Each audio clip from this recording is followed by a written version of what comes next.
So this is the nature of a human being. Whatever you're deprived of, you think that is the highest thing. Whatever you don't have, looks like at that moment, that is the highest thing. If you have not eaten for 2 days, food will be God, yes or no? No? Yes. If you don't understand this, close your mouth, hold your nose like this for 2 minutes. Will you ask for air or God? Air. God comes and says, you want me or air? You'll say, hell with you, I want to breathe. Because whatever at that moment you're deprived of, that takes on enlarges itself in such a way, it blocks everything out. Or in other words, when you're in any state of compulsiveness, you don't see anything the way it is, it gets exaggerated. If your bladder is full, 1 minute, I'm talking about enlightenment, your bladder is very full.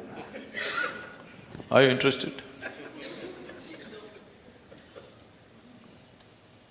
I don't want any enlightenment. Right now, going to the bathroom feels like ultimate liberation. Yes or no? So just about anything, when you're in a state of compulsiveness, you don't see anything the way it is. Life will get distorted to make you think that that is it at that moment. So like this, human life passes from one compulsive state to another, never allowing yourself that little bit of space where you could see things the way they are. If you do not even see life the way it is, can you handle it the way it needs to be handled? It doesn't arise, isn't it? If you don't see things the way they are, you can never handle it the way it needs to be handled. Because of this, in many ways, individual human lives and whole societies have become distorted humanity. When I say distorted, it's normal, I mean normal.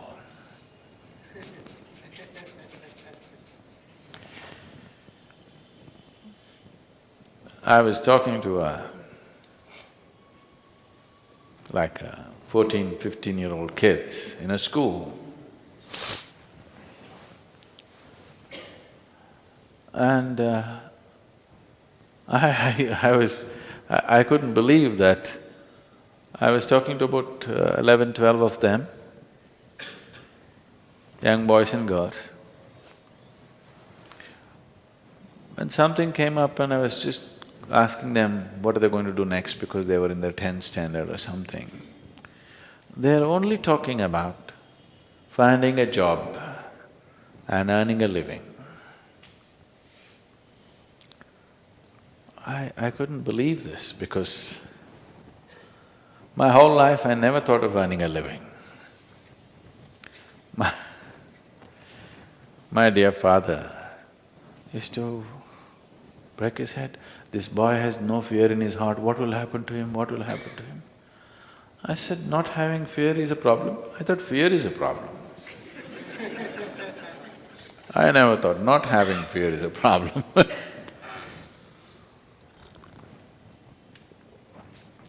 So, according to the dictates of the divine, I was supposed to become a doctor because my father is a doctor. At the age of 10, I told him, no, that's one thing I'm not going to be, I'm not going to be a doctor. But every day somebody is trying to work on me, you must become a doctor, you must become a doctor. You know, Indian family, you must become a doctor. If you cannot… Of course, now they've all shifted to software. I was I was… I was in Chicago just 8 days… just 2 days ago I came to India. So 1 week ago, 8 days ago, I was in Chicago. And an Indian person came and I asked, okay, what are you doing? What else, Sadhguru? That means he's a software engineer.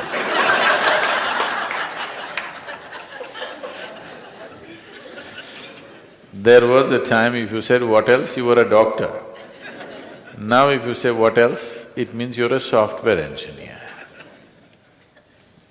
It is not because they're phenomenally interested in human physiology they became doctors, not because have an electronic this thing they became a software engineer, just to earn a living. Is it not important? I'm not saying it's not important, all I'm saying is, even an ant, which has 1/1,000,000th of your brain, is capable of earning a living.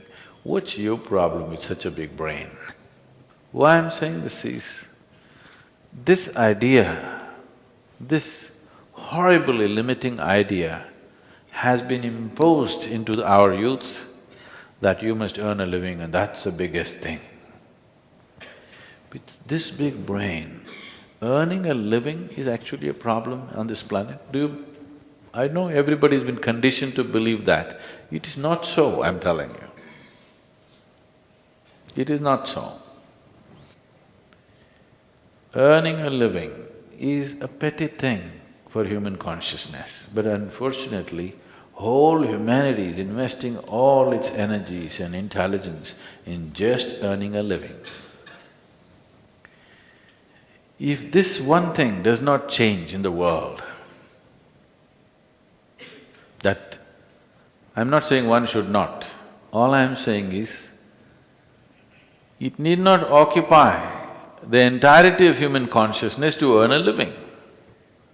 If you put one little finger to work, it'll earn a living. It's capable, this is capable of that. All human genius has been smothered to death simply because everybody is thinking how to earn a living, how to earn a living, The moment they can earn a living, they will sit down and become fat.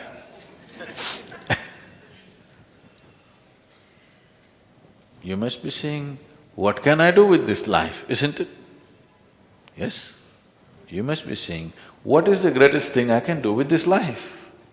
Because one day you'll fall dead, do you know? Do you know you'll fall dead one day? So before you die, whatever is the peak possibility for this life should happen, isn't it? I earn my living, I earn my living. This is a big pride. Why don't you see every insect, every worm, every bird, every animal, every creature on this planet is earning a living? What is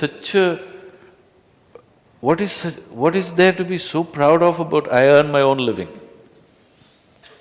Everybody's earning their own living, isn't it? Only human beings are making a big issue out of it. Too big a issue. When I look at it, how human intelligence has been sacrificed at the altar of earning a living is unbelievable. How many things human beings could have done, how many incredible things they could have done, but instead of that, they're earning a living.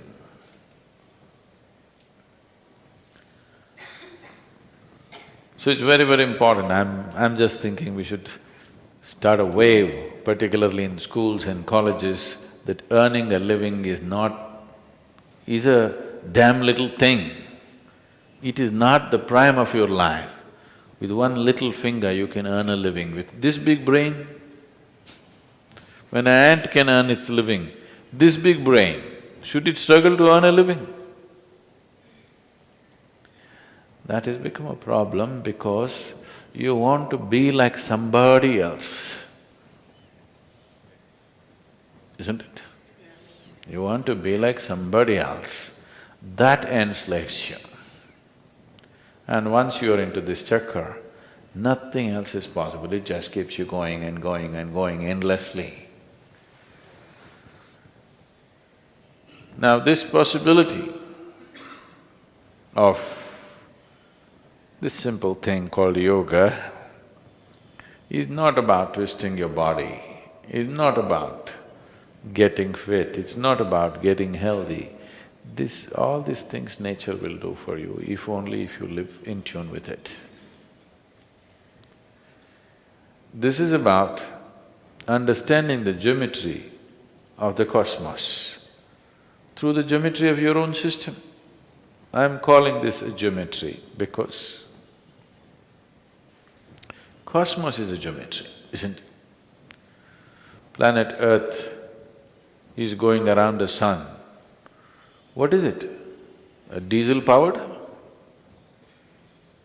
You think a big diesel engine is pushing it? If it was, the roar of that engine would have killed us. Just the perfection of geometry, it just keeps going and going and going, isn't it? You've seen those perpetual machines? Have you seen those little ones? If you just do it like this, for years on end it's going. So this is just that, it's a perfection of geometry which keeps it going and going and going. The whole universe is geometrically perfect, that's why it stays there, otherwise it wouldn't. And if you learn to hold your body in a certain way, if the geometry of your body is in alignment with the geometry of the rest of the creation, suddenly you will find there is a rapport which will allow you can download the whole cosmos into this one. This is not a tiny little… If you simply like this, if you live, you're just a piece of flesh and bone.